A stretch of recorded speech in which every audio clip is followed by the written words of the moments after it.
ጤና ይስጥልኝ የተወደዳችሁና የተከበራችሁ የፈጠነ ሚዲያ ተከታታዮች ፈጣንና እውነተኛ መረጃዎችን የምታገኙበት የዕለቱ የዜና እትማችን ተጀምሯል። በዛሬው ዕለት ካካተትናቸው አብያተ ዜናዎች መካከል የቻይናው ፕሬዚዳንት ሺ ጂንፒንግ እና የአሜሪካው ፕሬዚዳንት ዶናልድ ትራምፕ በቤጂንግ ባደረጉት ታሪካዊ መድረክ የሁለቱን ሀገራት የጋራ አጋርነት አረጋገጡ። የኢትዮጵያ ኦርቶዶክስ ተዋሕዶ ቤተክርስቲያን ቅዱስ ሲኖዶስ የርክበ ካህናት ምልዕተ ጉባኤውን ያጠናቀቀ ሲሆን በመላው ዓለም ጸሎተ ምህላ እንዲደረግ ወሰነ። በመጨረሻም በምርጫው ሰላም፣ ዲሞክራሲና ሀገር ማሸነፍ አለባቸው ሲል የአማራ ክልል የፖለቲካ ፓርቲዎች የጋራ ምክር ቤት ጥሪ ያቀረበ።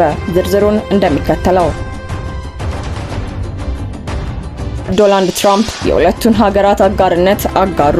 የቻይናው ፕሬዚዳንት ሺ ጂንፒንግ እና የአሜሪካው ፕሬዚዳንት ዶናልድ ትራምፕ በቤጂንግ ባደረጉት ታሪካዊ መድረክ አሜሪካና ቻይና ተፎካካሪ ሳይሆኑ የጋራ ተጠቃሚነት ላይ ያተኮረ አጋርነት ሊኖራቸው እንደሚገባ ገለጹ።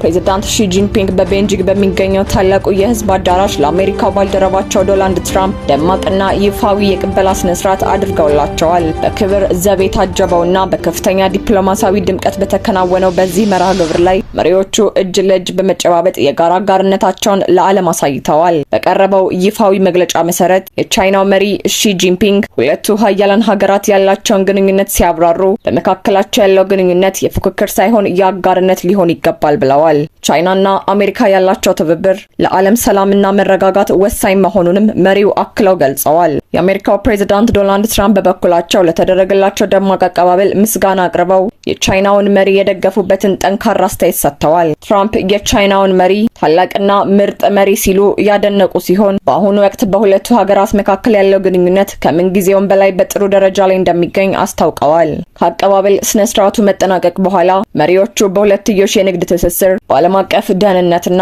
በሌሎች ቁልፍ ስልታዊ ጉዳዮች ዙሪያ ዝርዝር ምክክር ለማድረግ ወደ ዝግ ስብሰባ ማምራታቸው ታውቋል። የዓለምን ትኩረት የሳበውን የሁለቱ ሀያላን ሀገራት መሪዎች ታሪካዊ መድረክ ተመልክተናል። አሁን ደግሞ ወደ ሀገሩ ዜናዎቻችን እንሻገራለን።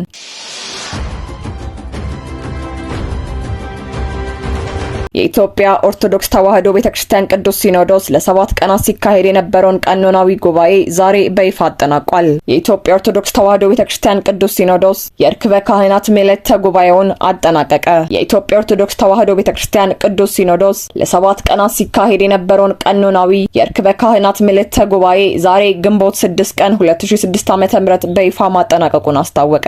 ጉባኤውን ተከትሎ በተሰጠው ይፋዊ መግለጫ ምልዕተ ጉባኤው ስለ ሀገር ሰላም፣ ስለ ቤተክርስቲያን አንድነት እንዲሁም ስለ ሰው ልጅ ሁሉ ደህንነትና ክብር ሰፊ ውይይት ካደረገ በኋላ በርካታ ወቅታዊ ውሳኔዎችን አስተላልፏል።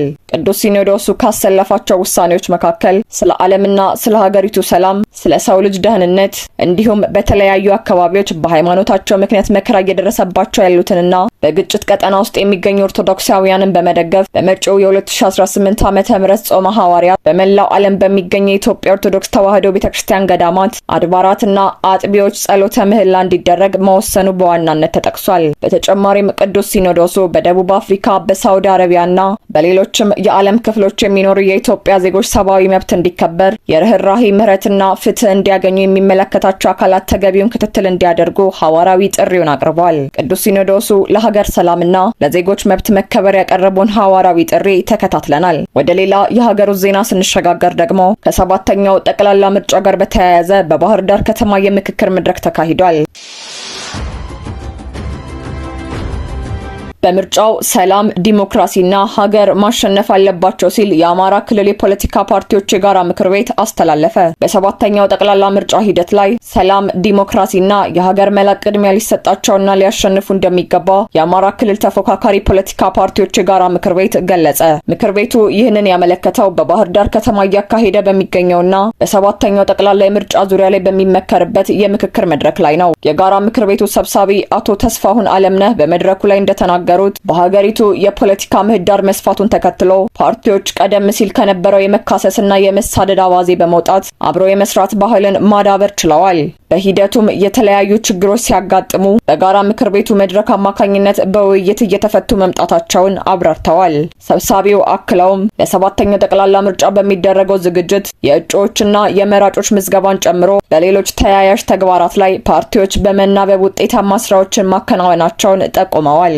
ይህ ይህ የጋራ መድረክ በሐሳብ የመሟገት ባህልን ለማሳደግ ትልቅ አስተዋጽኦ ማበርከቱን ያነሱት አቶ ተስፋሁን ህዝቡም የሚበጃውን ወስኖ ለመምረጥ የሚያስችል እድል ማግኘቱንና ሂደቱም ጥሩ የዲሞክራሲያዊ ልምምድ የታየበት መሆኑን ገልጸዋል። የክልሉ ህዝብ የመራጮች ካርድ በስፋት በማውጣት የሰላም ጥማቱንና የዲሞክራሲያዊ ፍላጎቱን በተግባር ማሳየቱን የገለጹት ሰብሳቢው ሰባተኛው ጠቅላላ ምርጫ ሙሉ በሙሉ በተሳካ ሁኔታ እንዲጠናቀቅ ህዝቡ በምዝገባ ወቅት ያሳየውን ተነሳሽነት በድምጽ መስጫ ቀኑም ደግሞ በመውጣት ድምጹን በመስጠት እንዲደግመው ጥሪ አቅርበዋል። በመጨረሻም በምርጫው ሂደት ላይ ሁሉም የፖለቲካ ፓርቲዎች ለሰላም ለዲሞክራሲና ለሀገር ማሸነፍ የበኩላቸውን ታሪካዊ ኃላፊነት እንዲወጡ የምክር ቤቱ ሰብሳቢ መልእክታቸውን አስተላልፈዋል። የተወደዳችሁ የፈጠነ ሚዲያ ተከታታዮች ለዛሬ ያዘጋጀናቸው ፈጣንና ወቅታዊ መረጃዎች እነዚህን ይመስሉ ነበር። ሰላም ዲሞክራሲና ሀገራችን የምታሸንፍበት መልካም ጊዜ እንዲሆን እንመኛለን። መረጃዎችን በፍጥነትና በእውነተኛነት ማግኘታችሁን ለመቀጠል የፈጠነ ሚዲያ ቤተሰብ መሆኑን አይርሱ።